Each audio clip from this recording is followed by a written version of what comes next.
Osiris. It seems that his incredible popularity among the ancient Egyptians was due to his role as the god of the dead. As we know, their belief in the afterlife, the immortality of the soul, and the salvation of the dead were the essence of the faith of the ancient Egyptians. They were the true core of this civilization.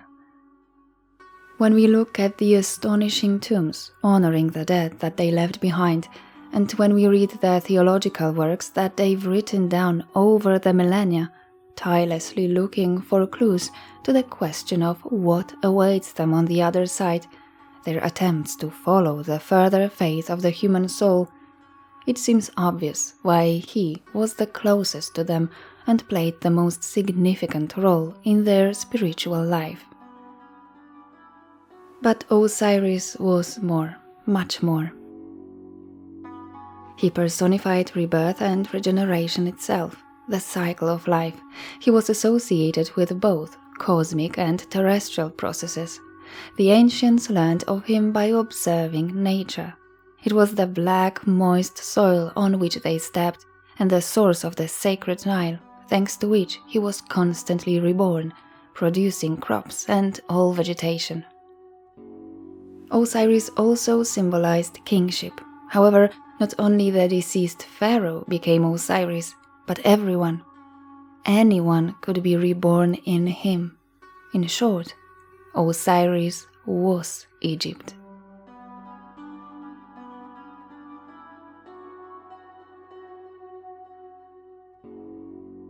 Hello everyone, my name's Irena. Welcome to my channel Ancient Sites Girl. I invite you to a podcast about the history of ancient Egypt. Today I'll tell you about one of the most famous, most recognizable Egyptian gods. We'll learn the history of the cult of Osiris and hear amazing myths of which he was the hero, including, as usual, original ancient texts, and as we know, those relating to Osiris are probably the most numerous.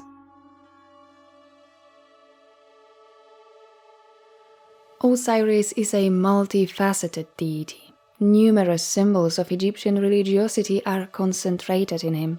Even the oldest and most sacred ones were attributed to him. Also, primeval, pre-dynastic deities and values were revived in Osiris, the embodiment of all virtues. Although he appeared quite late compared to other popular deities, he represented what was most important to the Egyptians. He became the conscience of the nation, a beloved king who rules for eternity in this next, more important kingdom, the kingdom of the dead. Duat. Osiris appears suddenly at the culmination of the solar cult. He's the main character of the oldest religious text in Egypt, the pyramid text of Unas, the last ruler of the 5th dynasty from the 24th century BC. Of course, Osiris is the Greek version of the Egyptian name, Usir or Usire, most often translated as the Mighty One, although this isn't entirely certain.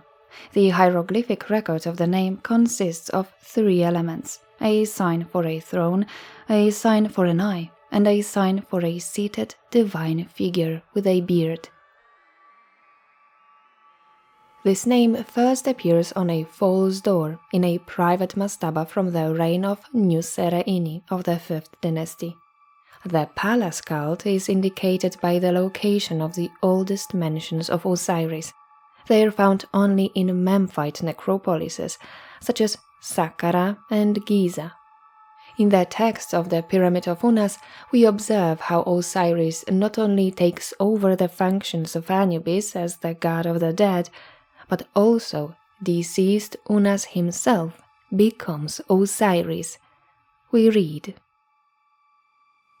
"Lift your face, Osiris, lift your face, O Unas, who has gone to become Ak. Lift your face, Unas, esteemed and sharp, and look at what has come from you, striking the one who is netted in it. Wash yourself, Unas, and part your mouth with Horus's eye.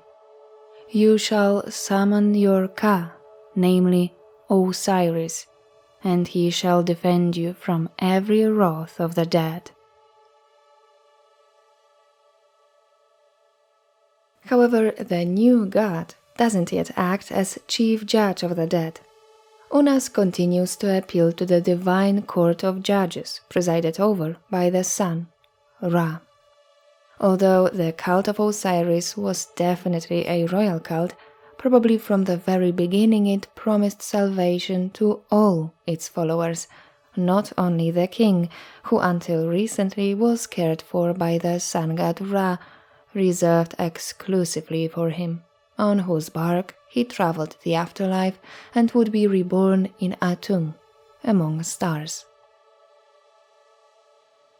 Osiris, on the other hand, appears in private tombs years before the first pyramid text. Interestingly, he was addressed by the highest officials and courtiers, powerful and influential people, to whom the pharaoh paid highly and whom he perhaps rewarded for their loyalty with the prospect of salvation after death, through Osiris. Ra, and later Osiris-Ra, will remain a divine guardian reserved exclusively for the deceased pharaoh. Osiris, however, will also embrace his subjects. It's not a coincidence that his cult appears during the crisis of kingship in the times of the 5th dynasty. He was recognized as the first pharaoh, remained king in the Duat, and each subsequent ruler, regardless of the dynasty he came from, sat on the throne of Osiris, literally becoming him. Osiris is therefore the first and the last. He embodies the continuity of royal power, the principle of kingship, no less than the divine Horus, who is the living ruler. The office of pharaoh is therefore stronger than death, at which the right to rule doesn't expire, but lasts forever. During the crisis of the late Old Kingdom, the decentralization and growing independence of the Heliopolitan priesthood from Memphis, it was the worshippers of Osiris who left this testament. Egypt will one day be reborn, based on the authority of the king. Despite the fall of the state during the first intermediate period, the cult of Osiris will flourish again, and the torn-apart state will be put back together like Osiris himself, to reign forever.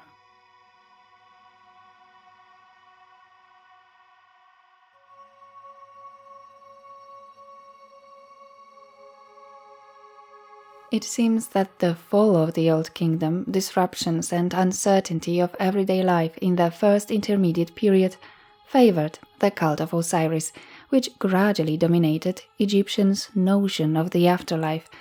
It was a period of expansion and democratization of his cult. Although he wasn't worshipped as the first great creator god, he was born by Nut. He was the one who defeated death on his own. Older Egyptian funerary deities, such as Anubis, Sokar, or Webwawet, are rather executors of the will of the great creator god. They do not show their own initiative.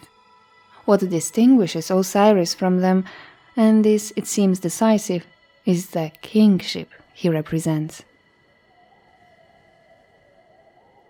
According to the popular version of the Osirian myth, he was a king during his lifetime, the first pharaoh, and after the martyr's death, he became the king of the afterlife.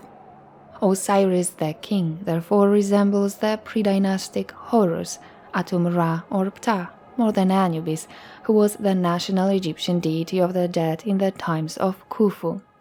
Anubis is a powerful protector of the dead, their guide to the afterlife, even endowed by Ra with the power to transform their souls. However, Osiris seems to be no one's subject. His throne is recognized and supported by the oldest gods of the Ennead. He's a charismatic figure with unquestionable authority.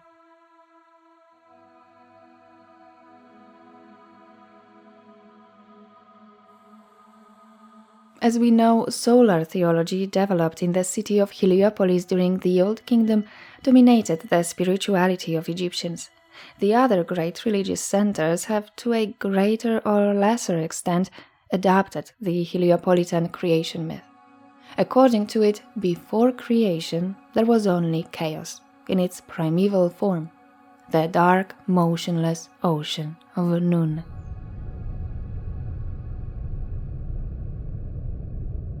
The peace of cosmic waters was unexpectedly disturbed by the emergence of the first land, Benben, a pyramid-shaped mound on which appeared Atum, the self-begotten, the first of the gods, who immediately, even compulsively, began the act of creation.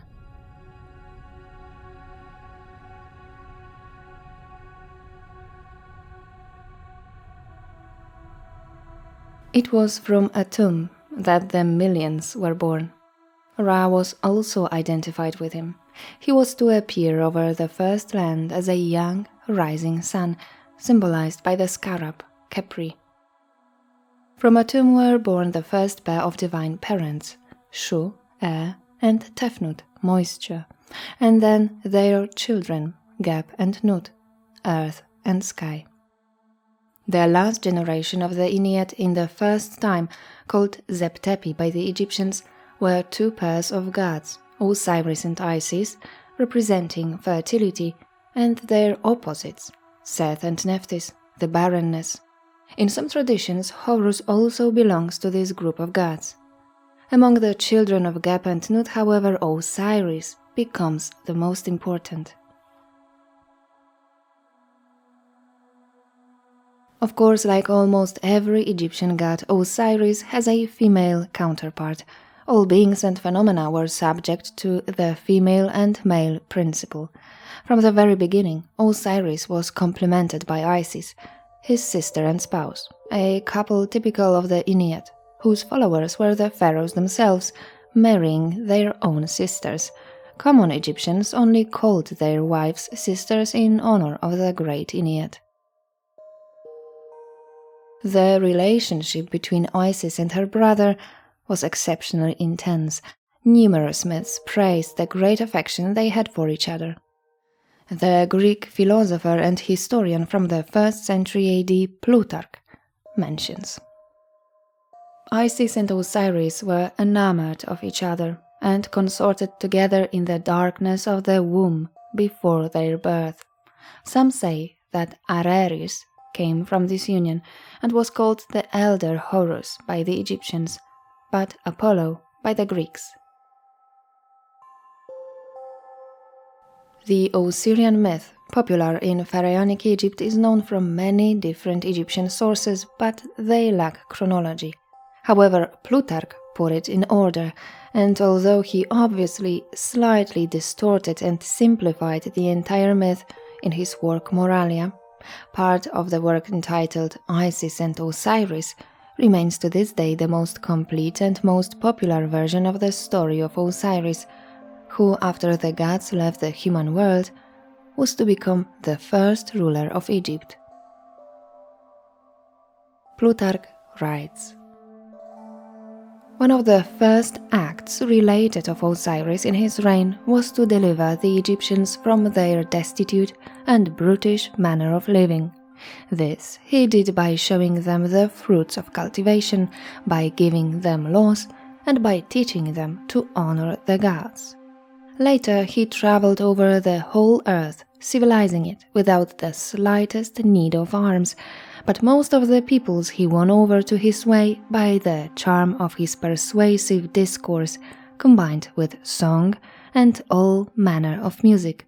Hence the Greeks came to identify him with Dionysus.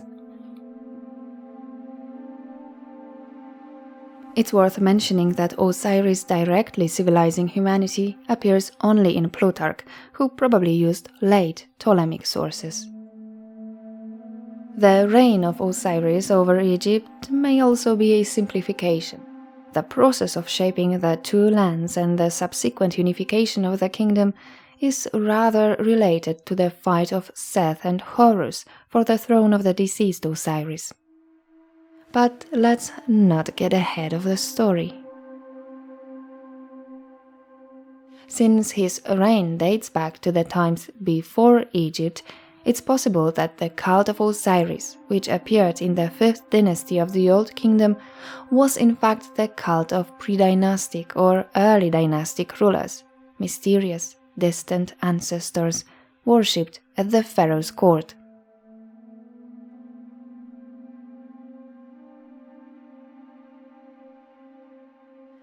To the pastoral and agricultural traditions of pre-dynastic Egypt refer two symbols held by Osiris, the crook, called Heket, and the flail, Nekhaha.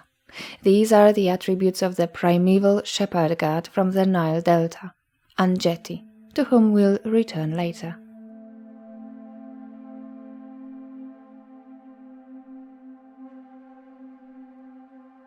Since the cult of Osiris was most likely born in Memphis, he naturally took over the attributes of the local funerary god, the guardian of the Memphite necropolises, Sokar.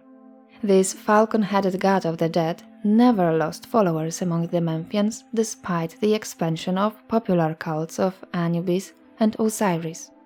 Sokar, however, evolved, becoming one with the new god as Sokar Osiris, and in the late period was worshipped as the triple god, Ptah Sokar Osiris. It is to Sokar that Osiris owes its characteristic Atef crown. Atef is a combination of the white crown of Upper Egypt called Hedjet with curly ostrich feathers on each side. By the way, Hedjet is the oldest royal crown, the first representations of which date back to the 32nd century BC. Less often, Osiris was depicted with the traditional striped pharaoh's nemes instead of a crown.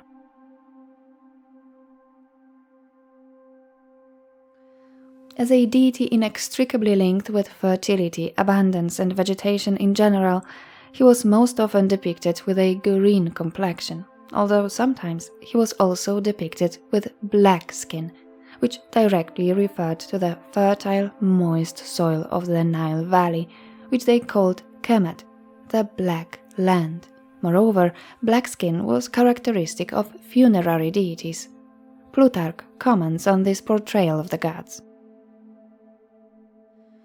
Osiris, according to their legendary tradition, was dark because water darkens everything, earth and clothes and clouds, when it comes into contact with them.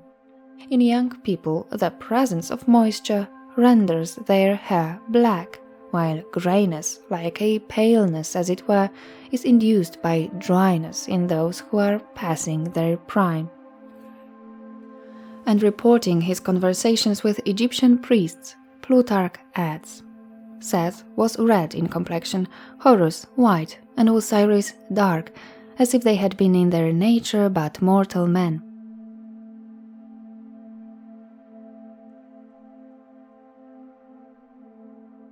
The most famous motif of the Osirian myths is certainly the story of the murder of Osiris by his hot-tempered brother Seth.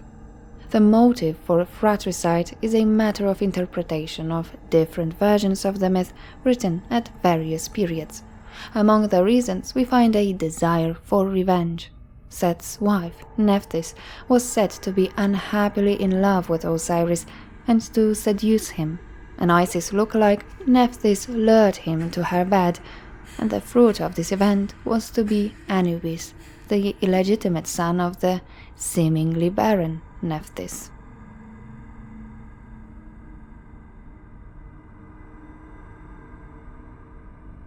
The powerful god of the dead of the Old Kingdom, Anubis, is dethroned and gradually degraded, initially as the brother of the more important Osiris, and over time as his illegitimate son.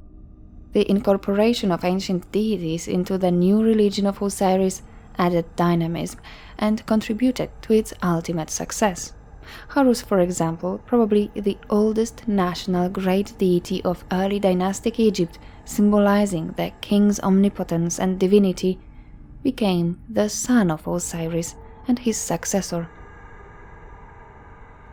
Interestingly, the Egyptians considered the relationship between Osiris and Isis to be an ideal, loving marriage, so Nephthys resorted to a trick.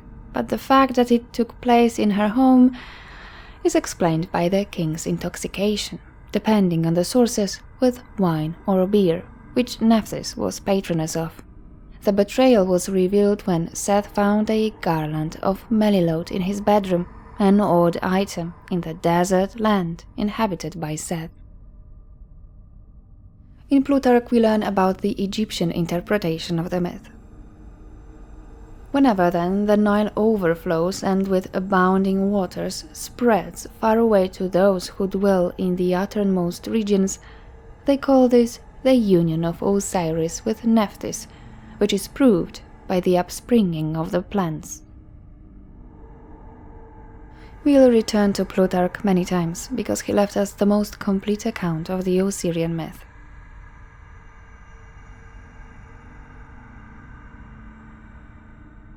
Whether out of revenge or jealousy for the throne, Seth decided to destroy Osiris and take his place. Seth was an ancient deity worshipped in Upper Egypt, associated with royal authority. He was a mighty warrior without equal in battle. According to older traditions, he protected the sun god Ra during his nocturnal journey through the afterlife. He stood on the bow of the solar bark to fend off demon attacks, and the storm thunders were interpreted by the Egyptians as echoes of this very fight taking place in Duat, somewhere high among the stars.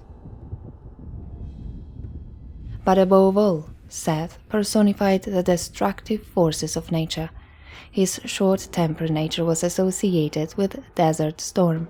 He was the god of deserts and frontiers, foreign lands and peoples. All this was associated with chaos, and when the cult of Osiris almost completely dominated the religion of Egypt, that is, in the late period, Seth became the personification of evil, one could say, the Egyptian equivalent of Satan.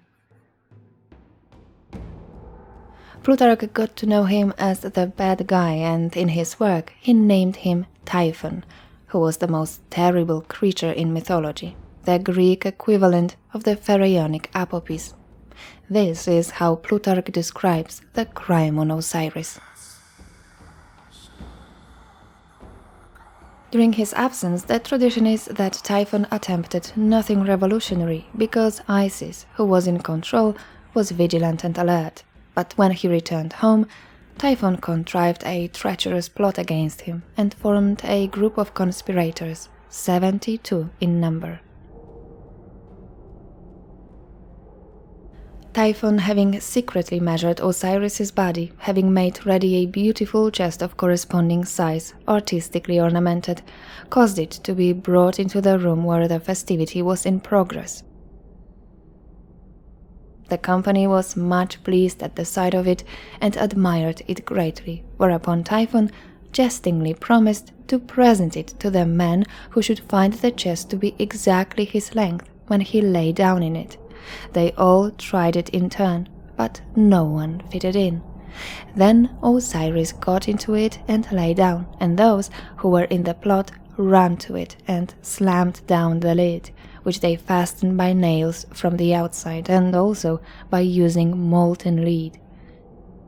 Then they carried the chest to the river and sent it on its way to the sea through the Tanitic mouth.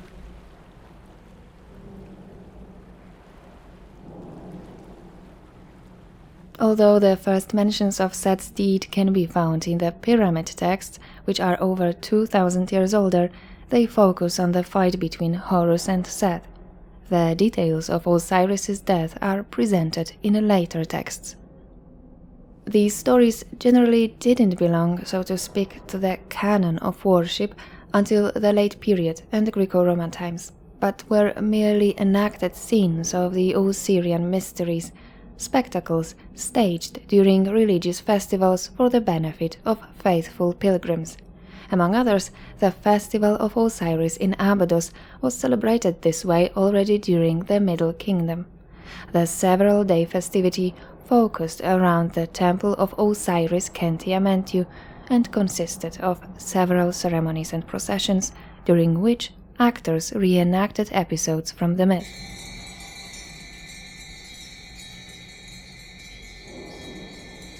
The beginning of the festival is the exit of Osiris in front of the temple, who is killed by Set and his supporters in front of the solemnly silent crowds. This was followed by the going forth of Wepwawet, the beginning of a long procession from the temple to the early dynastic royal necropolis, where the true tomb of Osiris was then supposed to be located. At the head of the procession was the dog-headed Wepwawet, the funerary deity of Abydos, who was identified with Horus, who was eager for revenge for the death of his father.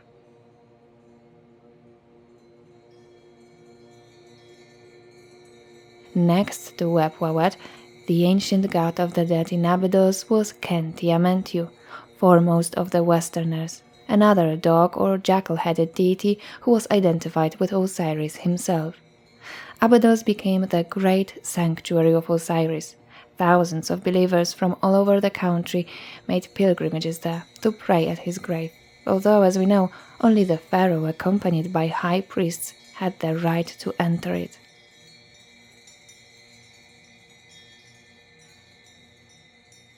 Embalmed and carried to the temple by Wepwawet, Osiris became Khenti-Amentu, the king of the dead. Then the funeral procession began. The statue of Electrum or Gold was carried in his bark called Neshmet. At one point in the procession, a bark sailed on the sacred lake of Abydos. The last part of the funeral was reserved only for Osiris and the pharaoh, heading with his entourage to the holy tomb located in the cemetery of the kings of the first dynasty, such as Narmer, Aha, or Ger. Of course, there is no certainty, but many researchers are inclined to the theory that it was the tomb of Ger, the third known ruler of the first dynasty, which was believed to be the tomb of the great god of the dead.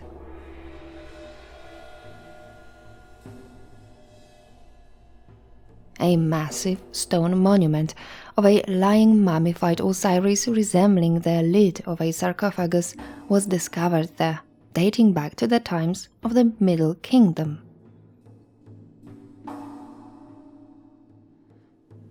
Ger, probably the third pharaoh of unified Egypt, lived around 3000 BC. Of course, little is known about his rule, but we do know that about 300 of his servants were buried with him, probably sacrificed before or during the funeral to serve him in the afterlife. This cruel custom was to be abandoned after the end of the dynasty, and the actual human sacrifices were replaced by figurines of servants, sheptis, placed in the tombs of dead kings. Being at el-Kab myself, the early royal necropolis of Abydos, I never reached his tomb. Still under excavation, the tombs of the first dynasty remain inaccessible to ordinary mortals, just as they were in the times of the ancient Osiris Khenti-Amentu festival.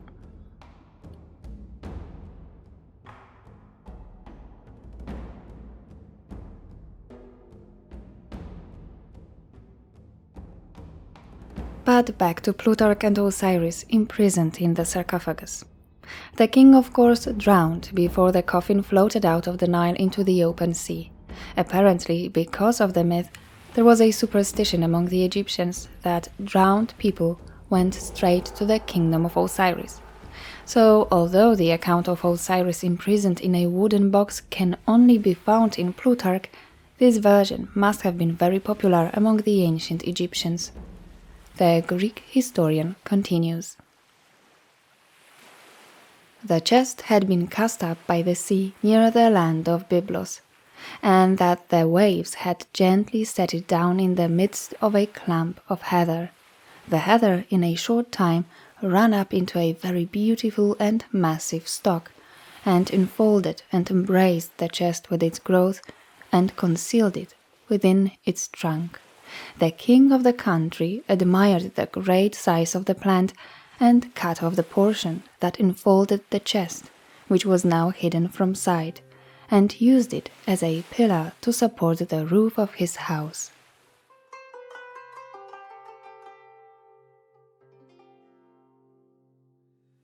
Interestingly, the body of Osiris drifted to the Phoenician Byblos, where there was once a temple of the god Hershef, identified with Osiris, dating back to the beginning of the New Kingdom. As we know, the Phoenicians were greatly influenced by Egyptian culture. They worshipped Egyptian gods long after the fall of the kingdom of the Pharaohs, and traces of the cults are found in the furthest corners of their vast commercial empire. The Egyptians themselves didn't perceive them the same as other foreigners, but in their art they showed the Phoenicians just like themselves, which among other things prompted former Egyptologists such as Flinders Petrie to conclude that these two cultures had a common origin. Isis, wanting to regain her husband's body, curry favor with the Phoenician queen Astarte, whose child she was caring for. They relate that Isis nursed the child by giving it her finger to suck instead of her breast. In the night, she would burn away the mortal portions of its body. She herself would turn into a swallow and flit about the pillar with a wailing lament, until the queen, who had been watching, when she saw her babe on fire, gave forth a loud cry and thus deprived it of immortality. Then the goddess disclosed herself and asked for the pillar, which served to support the roof. She removed it with the greatest ease and cut away the wood of the heather which surrounded the chest. Then, when she had wrapped up the wood in a linen cloth and had poured perfume upon it, she entrusted it to the care of the kings, and even to this day the people of Byblos venerate this wood, which is preserved in the shrine of Isis. Isis hid the body of Osiris, but the new king of Egypt found it by accident. Quote, Typhon, who was hunting by night in the light of the moon, happened upon it. Recognizing the body, he divided it into 14 parts and scattered them, each in a different place. Isis learned of this and sought for them again, sailing through the swamps in a boat of papyrus. This is the reason why people sailing in such boats are not harmed by the crocodiles, since these creatures, in their own way, show either their fear or their reverence for the goddess. The traditional result of Osiris's dismemberment is that there are many so-called tombs of Osiris in Egypt, for Isis held a funeral for each part when she had found it. Others deny this and assert that she caused effigies of him to be made, and these she distributed among the several cities, pretending that she was giving them his body, in order that he might receive divine honors in a greater number of cities. Another scene that we find only in Greco-Roman sources. Quote, Of the parts of Osiris's body, the only one which Isis didn't find was the male member, for the reason that this had been at once tossed into the river, and the Lepidotus, the sea bream, and the pike had fed upon it, and it is from these very fishes the Egyptians are most scrupulous in abstaining, but Isis made a replica of the member to take its place. Osiris's body is then completed and embalmed, becoming the first mummy. The entire embalming process was performed by Anubis, his illegitimate son, whom Nephthys abandoned out of fear of Seth, and whom Isis found and raised as her own child. Nephthys, however, left the royal palace to faithfully support her sister, travel with her around the country in search of the remains of Osiris, and then guard them with her powerful magic.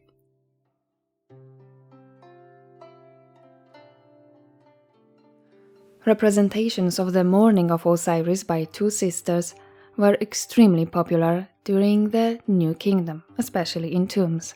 The scene of mummification performed by Anubis also shows two goddesses, Isis standing at the feet of Osiris and Nephthys guarding the god's head.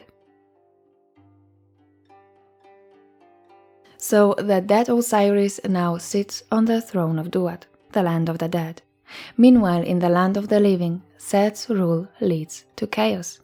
His disruption of the balance and divine order of Mad, for the first time ever, leads to a state crisis and natural disasters. The only way to restore order is to reclaim the throne of Osiris for his descendant. To conceive the Saviour, Isis must revive her husband. Spells to bring Osiris back to life were written on one of the coffins from the Middle Kingdom. O sister, this is our brother. Come, let us lift up his head. Come, let us rejoin his bones. Come, let us reassemble his limbs. Come, let us put an end to all his woe. The revival of Osiris in order to conceive the god Saviour, Horus, is known from other, older texts. Plutarch himself didn't hide the fact that he didn't like the juicy details contained in the pharaonic texts. They were too appalling, so he consciously omitted them. He wrote, "Much there is to spit and cleanse the mouth, as Aeschylus has it, but the fact is that you yourself detest those persons who hold such abnormal and outlandish opinions about the gods, that these accounts do not in least resemble the sort of loose fictions and frivolous fabrications which poets and writers of prose evolve from themselves." However, according to older texts, Isis was to have intercourse with Osiris after his death.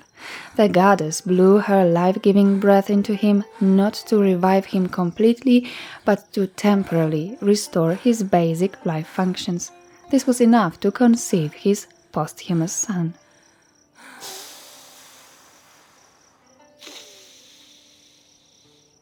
Some sources from the New Kingdom suggest that Isis became pregnant with the help of a miraculous fluid secreted from the deceased's body, probably wine.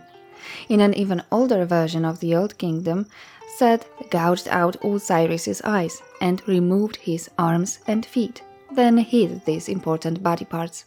Therefore, despite the ruler's partial revival, he remained completely helpless until his miraculously conceived son defeated the usurper and restored these necessary parts to his father.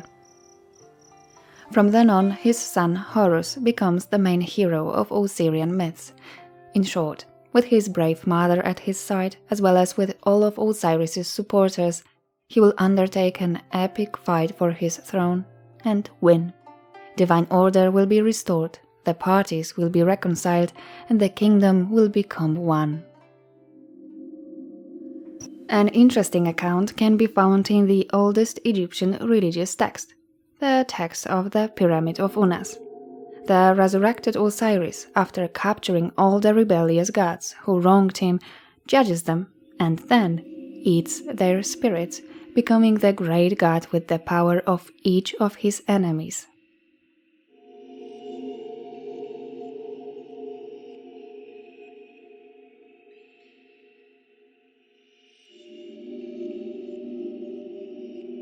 Osiris traditionally represents moisture and the aquatic environment, but only fresh water coming from the Nile, the river's branches, its canals, lakes and swamps.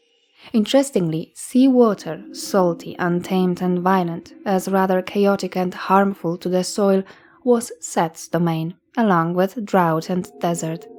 Also, at least according to Plutarch, the night moonlight, which favors moisture and young plants, was associated with Osiris, and on the contrary, the scorching sun of the day, causing the death of plants and desertification, the heat of the summer sun, are the elements of Seth.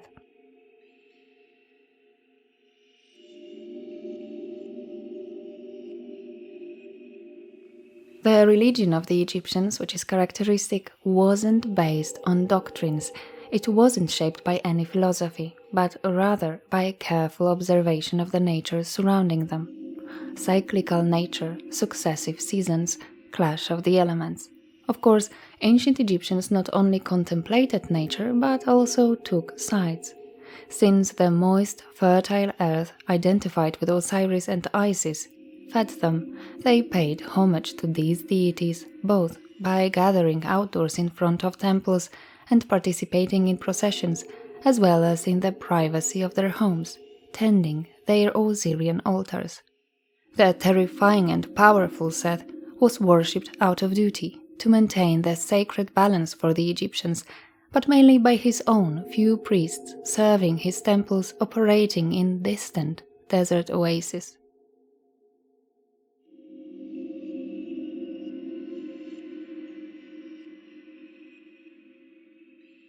It seems that Osiris may have originally been another lunar deity, just like Thoth or Khonsu. Plutarch claimed. Some say that the years of Osiris's life, others that the years of his reign were 28, for that is the number of the moon's illuminations, and in that number of days does she complete her cycle. The wood which they cut on the occasions called the burials of Osiris they fashion into a crescent-shaped coffer, because of the fact that the moon, when it comes near the sun, becomes crescent-shaped and disappears from our sight. The dismemberment of Osiris into 14 parts, they refer allegorically to the days of the waning of that satellite from the time of the full moon to the new moon. Of course, Osiris wasn't identified with the moon as such, but only with its particular features and properties. As was the case with the Egyptians, different phases of the same phenomenon could have their own neger, embodying their divine spiritual aspect.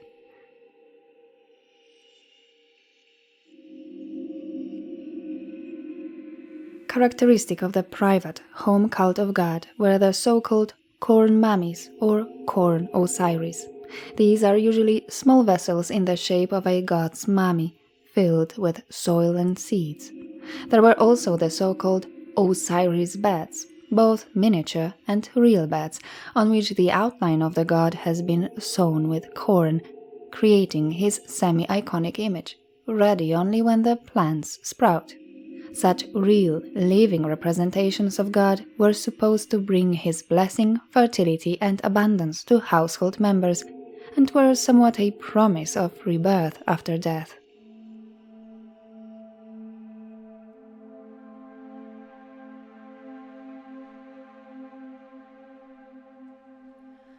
Osiris had already become a beloved national deity in the Middle Kingdom, the one who promises salvation to every Egyptian, regardless of social status.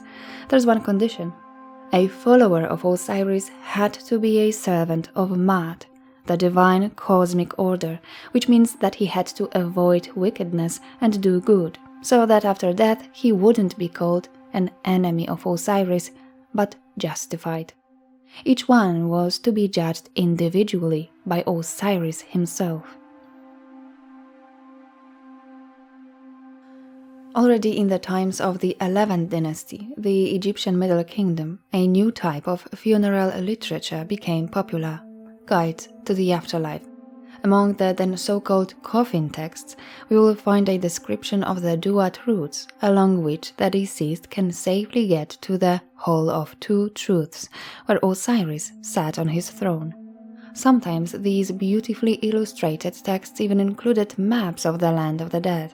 However, the most splendid guides appeared in the times of the New Kingdom, when their texts began to be painted not on coffins, but directly on the walls of the corridors of royal tombs. The oldest of these books, Amduat, or That Which Is in the Afterworld, contains, among others, a detailed description of the 12 regions of the underworld through which the solar bark passes during the night. This world resembles Egypt with its great river, and, like Egypt, is divided into nomes. It's the influence of Osirian theology that makes the afterlife a more earthly environment. Earlier pyramid texts emphasized the inaccessibility and otherness of this land, hidden among the stars and somewhat surreal. The rulers of the New Kingdom, especially the Ramessids, would return to this cosmic solar model.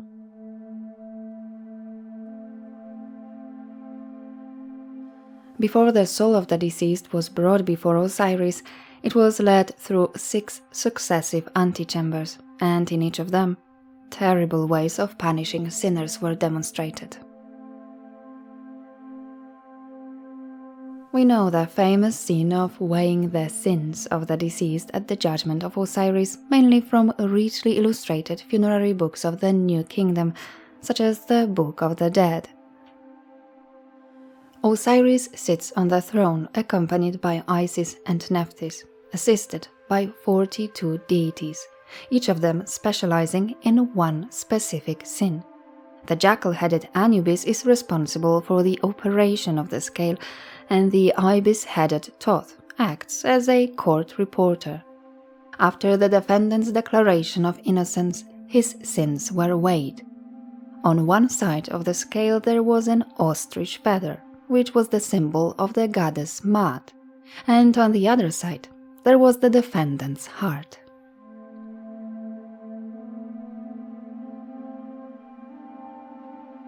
The heart, called Ib by the ancient Egyptians, was the key to the afterlife. They believed that it was the seat and storehouse of thoughts, so they assigned it a role similar to the one we assign to the brain today. The heart was divided into 2 parts. Conscience, which turns to the metaphysical spheres, is a part of the human soul, and Hati, the other, physical part responsible for desires and feelings. At the judgment of Osiris, the most important thing was Ib's conscience, because it's free from lust and independent of the will of the deceased. It can testify against him in the afterlife. Hence, in the Book of the Dead, there are pleading formulas addressed to the heart, such as, "My heart, do not stand against me as a witness." The weighing of the heart was therefore decisive for salvation, for being justified. In the Book of the Dead, belonging to the Theban scribe from Ramessid times, Ani, we find a comment by Horus, who was present at the judgment, supporting the deceased in the following words. "I have brought unto thee the Osiris Ani. His heart is righteous, and it had come forth from the balance. It had not sinned against any god or any goddess. Thoth had weighed it according to the decree pronounced unto him by the company of the gods, and it is most true and righteous. Grant thou that cakes and ale may be given unto him, and let him appear in the presence of the god Osiris, and let him be like unto the followers of Horus, forever and ever." The divine scribe recording the judgment, Thoth, adds, "His heart had been found right by the trial in the great balance. There had not been found any wickedness in him. He had not wasted the offerings which have been made in the temples. He had not committed any evil act, and he had not set his mouth in motion with words of evil whilst he was upon earth." But if evil deeds prevail, the heart turns out to be heavier than Maat's feather, it will mean that the deceased lied to the judge. A demonic figure awaits such a turn of events. Amit, the devourer of the dead, most often depicted with the head of a crocodile and the body of half a lion or leopard and half a hippopotamus.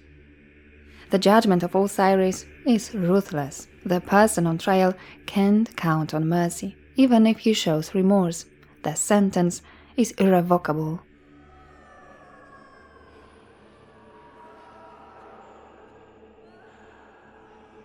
A terrible fate awaits the damned. In the Book of Gates we read, "His enemies are beneath him, while the gods and blessed spirits are before him." Opposite the slaughtering blocks containing the enemies and the damned of the underworld, Osiris commands his enemies to the place of annihilation. As for their baths, he makes their slaughter.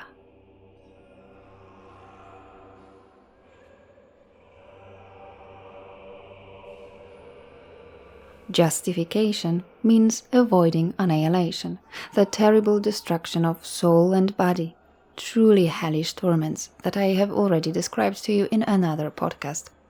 Eternal life, on the other hand, was associated with transformation into the final and most effective form of the soul associated with light, the so-called Akh, that is, effective one. The fully conscious, Akhified deceased could now travel freely between dimensions and actively participate in the lives of the living. This is the ultimate goal and great gift of Osiris. In the Teti pyramid from the 6th dynasty, we read, "Alive and move about every day, Akhified in your identity of the Akhet, from which the sun emerges, esteemed, sharp, Ba, and in control for the course of eternity." The term sharp refers to the stars. An Akhified pharaoh may have become one of them.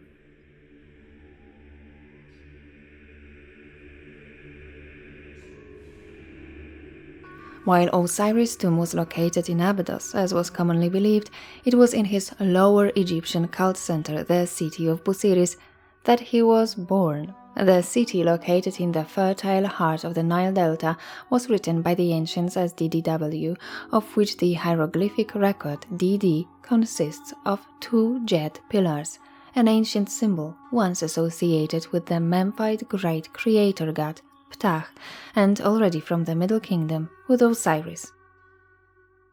So the Egyptians called the city Jeddo. Busiris is a Greek name and means house of Osiris.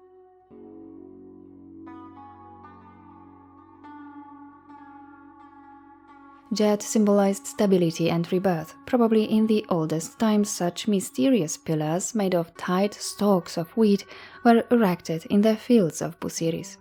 Jet was also the Osiris backbone that was supposed to be located there in the past. As we know, most of the more important Egyptian cities boasted of such relics, which also proves how important and popular the famous Osirian myth was among the Egyptians. Of course, the number of these parts was changing. In the late period, when the Osirian religion reached the peak of popularity, at the end of the flood of the Nile, a ritual was performed consisting in collecting as many as 42 parts instead of 14 of the god's body, which were then joined together. Each fragment of the mutilated body symbolized one of the 42 nomes of Upper and Lower Egypt.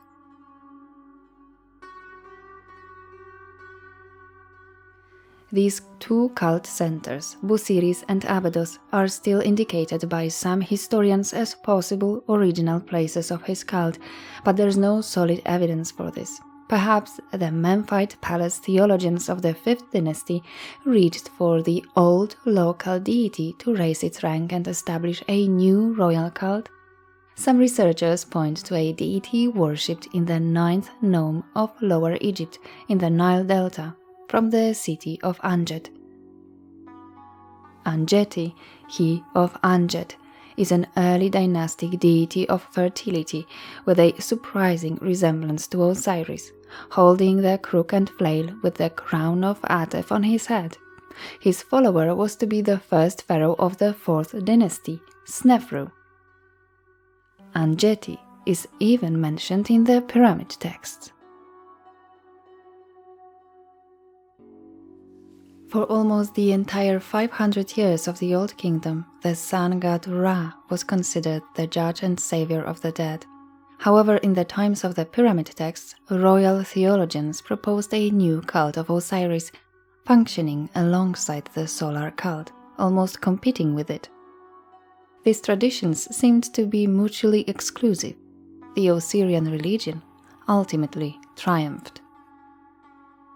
However, unexpectedly, in the times of the New Kingdom, there was a great renaissance of the solar cult, which according to the Thutmosids and Ramessids most fully expressed the special divine status of the pharaoh, the unquestionable authority of the Pyramid Age rulers. So ancient proven beliefs were used, but without confronting them with the popular Osirian tradition, Osiris remained the savior and king of the Duat as the night form of Ra.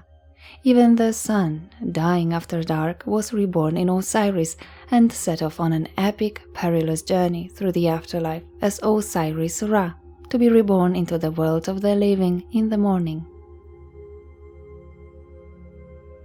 Solar Osirian unity proclaimed in the funerary books of the New Kingdom only strengthened the cult of Osiris, giving it an even greater importance, which would lead to the peak of his popularity in the late period.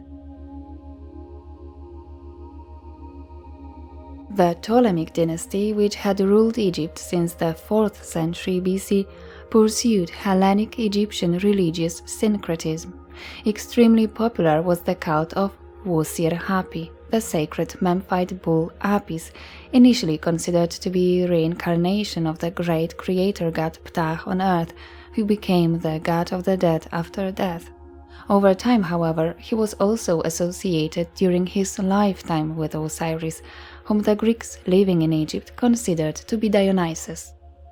The Ptolemaic rulers in Alexandria recognized Usir Hapi, or Serapis in Greek, as the ruler of the underworld Hades and even the king of the gods, Zeus. The new state deity, Serapis, created a traditional family triad with Isis and, of course, Horus the child, Harpocrates. The seat of the cult was cosmopolitan Alexandria, and the main temple was a magnificent Hellenistic complex called the Serapeum, located in Rakotis, in the southern part of the city dominated by ethnic Egyptians.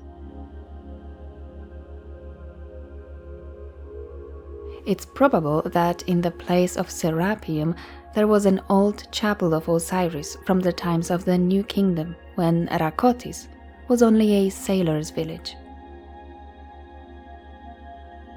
The sanctuary was served exclusively by Egyptian priests. Secret and ancient rituals inaccessible to the Greeks were said to have taken place in its vaults. The Ptolemaic religious experiment appears to have failed, and Serapis remained rather a local Alexandrian deity, while his divine spouse, Isis, became the most popular of the Egyptian gods, both at home and abroad. The fall of the Egyptian state in the 1st century BC didn't weaken her cult, which spread dynamically in all parts of the Roman Empire.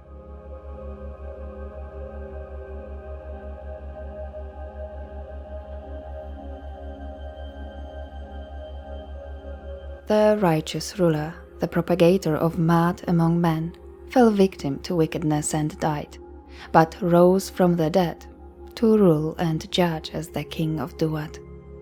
He was the sacred ground they walked on, the source of the water they drank. He was the beloved great god of the Egyptians, and in the late period, almost the most important of them all. Every major Egyptian temple had a chapel in his honor.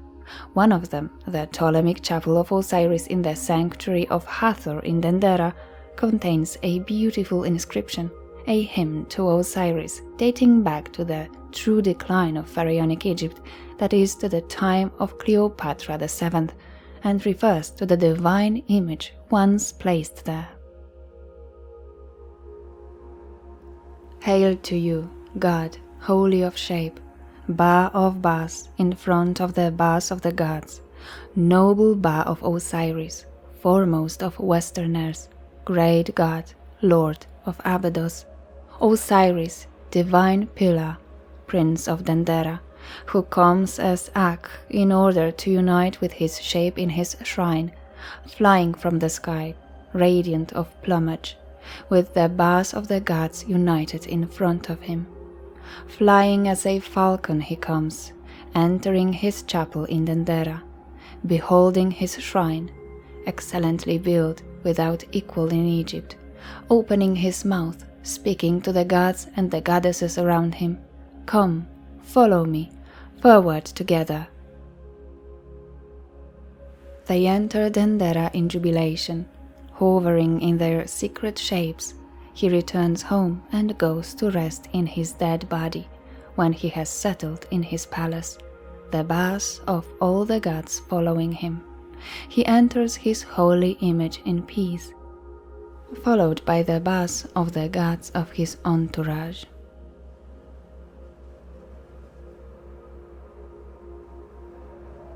Thank you for listening. I hope you learned something new about the beliefs of ancient Egyptians. Please let me know in the comments what you would like to hear about next time. Don't forget to like my video and subscribe to my channel. Goodbye, and see you on the next one.